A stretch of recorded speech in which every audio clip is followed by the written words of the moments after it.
Sesuai dengan keputusan dalam rapat kabinet yang dipimpin oleh Bapak Presiden, evaluasi untuk PPKM di Jawa Bali dilakukan setiap 1 kali seminggu. Sementara untuk luar Jawa Bali akan dilakukan setiap 1 dalam 2 minggu. Pada malam ini kami diperintahkan oleh Bapak Presiden untuk menyampaikan keputusan tersebut ke publik. Setiap langkah yang pemerintah ambil tentunya telah mempertimbangkan berbagai aspek serta masukan-masukan dari berbagai ahli dalam bidangnya. Penanganan di luar Jawa, Bali tentunya tidak bisa serta-merta dibandingkan dengan Jawa Bali. Karena tantangan di luar Jawa Bali lebih besar dari tantangan di dalam Jawa Bali. Contohnya dalam hal dukungan infrastruktur kesehatan. Pemerintah akan terus bekerja keras untuk mengendalikan pandemi di seluruh Indonesia. Dengan struktur penanganan sekarang ini, menurut hemat saya sudah sangat baik, karena Presiden yang menjadi Panglima paling tinggi dalam penanganan ini, sedangkan Menko Perekonomian dan saya adalah sebagai komando-komando wilayah atau komando lapangan seperti organisasi di militer juga. Tidak mungkin satu komando untuk semua itu, karena itu melihat luas rentang kendalinya. Oleh karena itu keputusan yang diperintahkan untuk menunjuk Menko Perekonomian untuk menangani luar Jawa, dan saya menangani Jawa Bali, saya pikir sudah keputusan yang paling tepat. Penerapan perpanjangan PPKM level 4, 3, dan 2 yang dilakukan sejak tanggal 2 Agustus hingga 9 Agustus di Jawa Bali menunjukkan hasil yang cukup menggembirakan. Dari data yang didapat, penurunan telah terjadi hingga 59,6% dari puncak kasus di tanggal 15 Juli 2021 yang lalu. Momentum yang sudah cukup baik ini harus terus dijaga. Untuk itu, atas arahan Presiden Republik Indonesia, maka PPKM level 4, 3, dan 2 di Jawa Bali akan diperpanjang sampai tanggal 16 Agustus 2021. Terkait keputusan ini akan dituangkan dalam instruksi Mendagri secara lebih detail. Dalam proses keputusan detail ini pun kami telah berkomunikasi dengan cermat dengan berbagai pihak, misalnya asosiasi mal, perindustrian, dan sebagainya, sehingga detail-detail pelaksanaan ini sudah disiapkan dengan baik oleh berbagai asosiasi. Selanjutnya, perlu saya jelaskan bahwa penurunan kasus dan perawatan rumah sakit juga terjadi di sejumlah aglomerasi di Jawa Bali, kecuali masih ada masalah di Malang Raya dan juga di Bali. Untuk itu, pemerintah akan segera melakukan intervensi kedua wilayah ini untuk menurunkan laju penambahan kasus. Tim kami sekarang sedang bergerak ke sana, dan saya sendiri juga nanti akan pergi mengunjungi kedua daerah ini. Selain jumlah kasus, kami juga melihat laju penambahan kematian di Jawa Bali semakin menurun, meskipun kondisinya masih bisa dikatakan fluktuatif di masing-masing provinsi. Pemerintah juga sangat mewaspadai kenaikan mobilitas yang tercermin dari kenaikan indeks komposit pasca 26 Juli terhadap kenaikan kasus konfirmasi ke depannya. Hal ini tentunya akan kami pantau sampai minggu depan, mengingat adanya jeda 14 sampai 21 hari dari perubahan indeks komposit terhadap penambahan kasus. Dan ini kami lakukan secara ilmiah dengan bekerja sama dengan Facebook dan juga bekerja dengan Google dan bekerja juga dengan NASA. Dalam penerapan PPKM level 4 dan 3 yang akan dilakukan pada tanggal 10 sampai 16 Agustus 2021 nanti, terdapat 26 kota atau kabupaten yang turun dari level 4 ke level 3. Hal ini menunjukkan perbaikan kondisi di lapangan yang cukup signifikan. Evaluasi tersebut kami lakukan dengan mengeluarkan indikator kematian dalam penilaian karena kami temukan adanya input data yang merupakan akumulasi angka kematian selama beberapa minggu ke belakang, sehingga menimbulkan distorsi dalam penilaian. Menyangkut ini pun kami sekarang terus bekerja keras untuk mengharmonisasi data. Dengan itu juga memperbaiki silacak. Kami membentuk tim khusus untuk menangani wilayah-wilayah yang memiliki lonjakan kasus kematian yang signifikan dalam beberapa minggu terakhir yang seperti kami lakukan di Yogyakarta. Setelah kami kembali dari Yogyakarta, kita evaluasi angkanya, kita temukan di sana-sini yang perlu diperbaiki.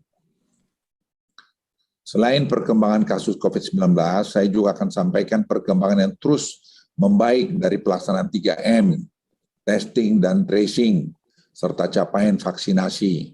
Dan saya terima kasih juga kepada TNI Polri, Pemda, semua pihak, mahasiswa, anak-anak muda kita yang telah bahu-membahu bekerja untuk mensukseskan ini.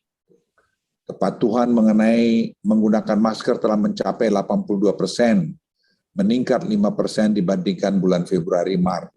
Dan ini pekerjaan yang tidak mudah.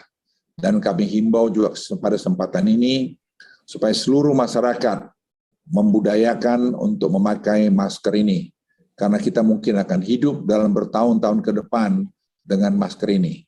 Karena ini salah satu alat di samping vaksin untuk mencegah penularan varian Delta. Dalam hal peningkatan jumlah testing dan tracing, jumlah spesimen dan orang dites meningkat sangat signifikan hingga 3 kali lipat sejak bulan Mei 2021. Selain itu dari sisi tracing, keterlibatan TNI dan Polri mampu meningkatkan jumlah kontak erat yang berhasil di tracing. Saat ini memang masih ada pencatatan yang dilakukan secara manual untuk aktivitas tracing ini, terutama karena keterbatasan akses internet untuk wilayah-wilayah pedesaan. Namun hal ini akan terus kami perbaiki dengan penambahan jumlah digital tracer lapangan, dan juga perbaikan pada sistem silacak yang lebih adaptif guna mengakomodasi tracing kontak erat yang akan semakin besar hari ke harinya. Dalam hal kecepatan laju vaksinasi, sejumlah provinsi dan wilayah aglomerasi menunjukkan peningkatan laju vaksinasi harian yang cukup signifikan. Hal ini tentu saja akan membantu dalam hal upaya pengendalian pandemi COVID-19 akibat varian Delta. Dalam OSI perpanjangan PPKM dilakukan mulai 10 Agustus ini, terdapat 2 roadmap yang memiliki penyesuaian dan diuji cobakan, yaitu sektor pembelanjaan mal dan industri esensial yang berbasis ekspor atau penunjangnya. Pemerintah akan melakukan uji coba pembukaan secara gradual untuk mal, pusat perbelanjaan di wilayah dengan level 4, dengan memperhatikan implementasi protokol kesehatan.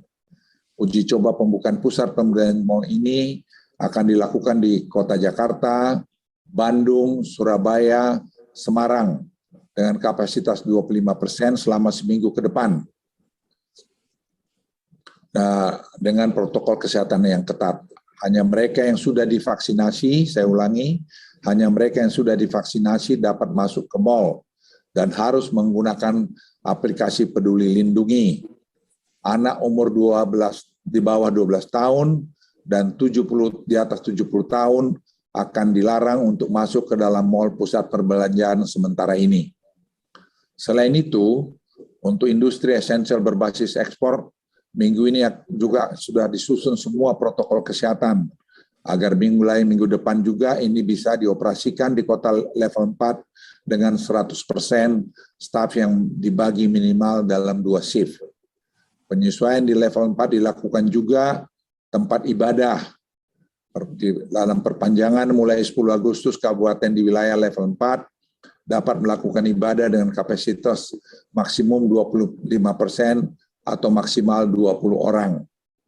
Kami ingin menekankan sekali lagi bahwa ada 3 pilar utama dalam hal penanganan COVID-19 ini. Pertama adalah peningkatan coverage vaksinasi secara cepat. Kedua, penerapan 3T yang tinggi. dan kepatuhan 3M, terutama soal masker yang baik. Dalam menangani pandemi ini, pemerintah mengedepankan masalah kehati-hatian dengan baik. Jangan sampai perbaikan yang sudah kita capai dengan susah payah, kemudian menjadi sia-sia. Saya ingin menyampaikan pada Anda semua kita lelah. Bukan hanya petugas, masyarakat pun lelah. Oleh karena itu, jangan kita sia-siakan kelelahan kita ini karena kita tidak disiplin. Sekali lagi tentunya pemerintah tidak bisa bergerak sendiri tanpa keterlibatan peran serta dan juga kesadaran masyarakat. Masyarakat hari ini diharapkan memiliki kesadaran tinggi untuk berperan penuh dalam terus menjaga protokol kesehatan, utamanya dan melakukan penggunaan masker agar kita semua keluar dari badai pandemi ini. Saya juga ingin menyampaikan pengawasan arahan yang diberikan oleh Presiden kepada kami semua adalah dari waktu ke waktu. Yang menurut saya dengan pengalaman saya sebagai seorang perwira TNI melihat bahwa arahan-arahan ini yang membuat proses pengambilan keputusan cepat yang tidak banyak dibayangkan orang. Kalau teman-teman melihat di dalam proses pengambilan keputusan ini, bagaimana peran Presiden dalam mengarahkan adalah satu, saya pikir, pikiran langkah-langkah yang sangat patut kita apresiasi. Dan diakhiri juga dalam kesempatan ini saya ingin mengucapkan selamat Tahun Baru Islam 1443 Hijriah. Semoga kita semua selalu diberikan kesehatan, keberkahan, serta kekuatan untuk berjuang keluar dari pandemi COVID-19 ini. Terima kasih. Wassalamualaikum warahmatullahi wabarakatuh.